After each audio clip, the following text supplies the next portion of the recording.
cái lúc cuối chân xin thì thì ngang in cần hành lô không có gì à mà rồi chú ở chân xin cần gì các cần hành thì kia đi suy có sắp cái lúc chú chân xin người người đi cần suy đi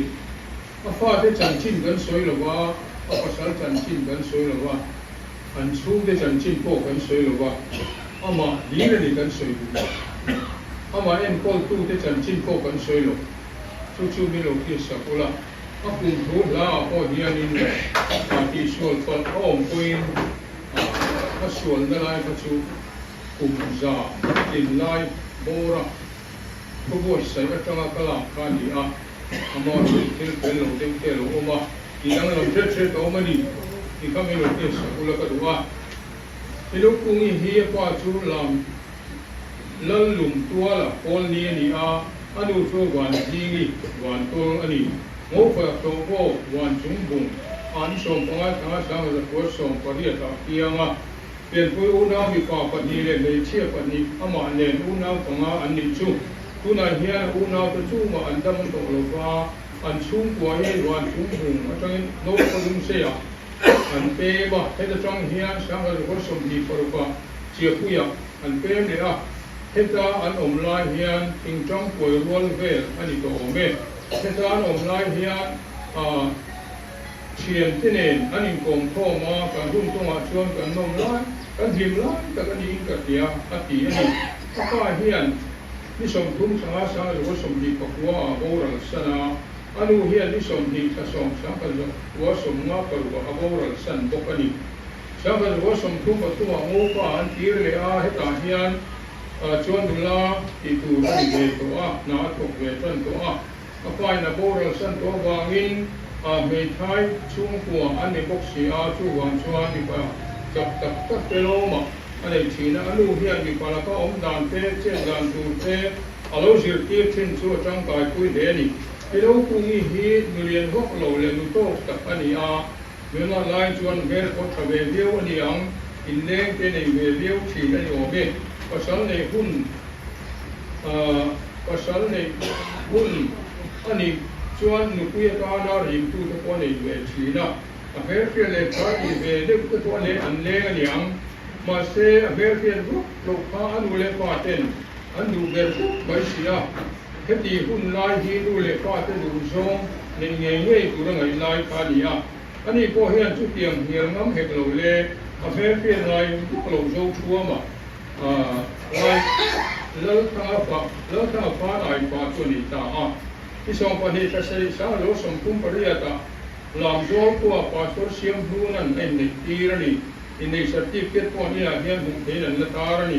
và thiên mal xong nó đông in phá phải ra này bị phá phần này lên bị chia paru anh nàyวันโดยถ้าตะกี้นะเขาก็เกิดเรื่องกับผู้ว่าเฮียนโบราณสั้นตัวนี้มีดังชวนและนำทีมที่กันเนี่ยผู้เล็กจุดส่วนก็ตะเคียนอินเทอร์เน็ตตัดเป็นตัวดีพี่น้องคู่มีดังลำตัดอันนี้ดังลำนะสถานนักโลกโคมาเพื่อดังลำกตินันนี่ดังไม่ดังลำนะอินทิเวงไงวะตุ่มโลโซมันดูเลยว่าช่วยวางอินโลช่วงมาเนี่ยมาเสียอินชีระแห่งประเทศรัวตาปมทับว่าโลช่วงมาเนี่ยวางอารมณ์เนี่ยให้สวยกำเลยก็เลยเวงอุปกรณ์ใครดิ้งตัวได้ซิงมีคอยมุกเดอร์อันยังตีซิงมีอันนี้ทราบตรงเลยว่าตรงเฮียเทียมหลงนะทีวีเองตรงเฮียอันคุสอยกัลบางฮิสอยดูระเฟตอยู่เดนี่ลูกไอ้มาเลยซุ่มพันดานที่อันตะกันเนี่ยอันฮาร์สัตไลเบอร์พอยน์อันมีพอยสปุกชุสอยหลอกเช่นอมเตปุยตูอันนี้จอกที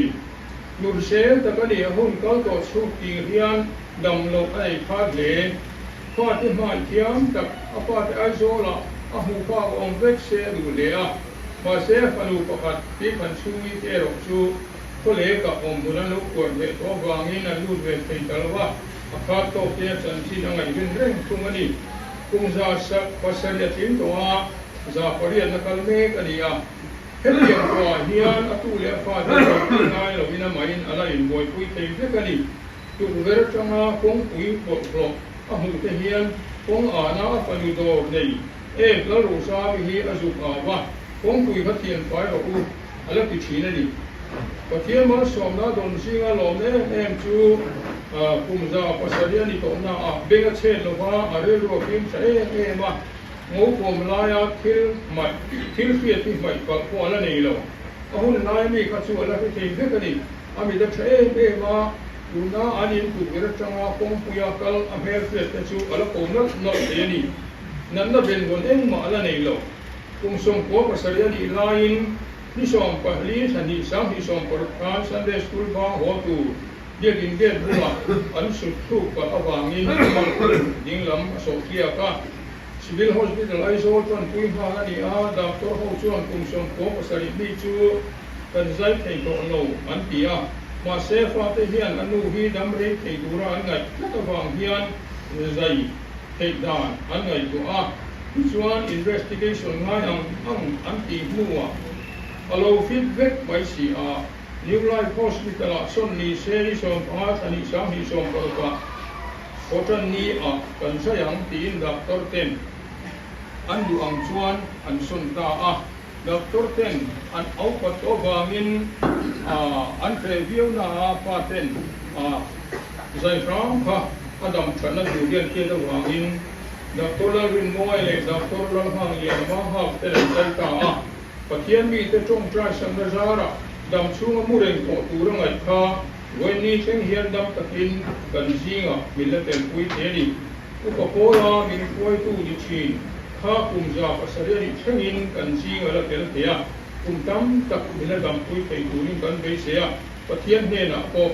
กันดีเสียหลังตบนะconclusion เสียว่าวันนี้ขัดส่งสังหิส่งของอุปโภคนี้เฮียนกันบังเทียกันซิงอุปกุมจากภาษาดีมีทั้งกายทั้งไม่เห็นละมันคุยตีบีเป็นนี่ก็เลยเรื่องอุปกรณ์ส่วนขันล้มตัดเสียตาวันนี้อุปที่นี้กันมันเล็กกันเมมบารูตัดฟิโลกุมจากภาษาดีจิงล้มคุยนา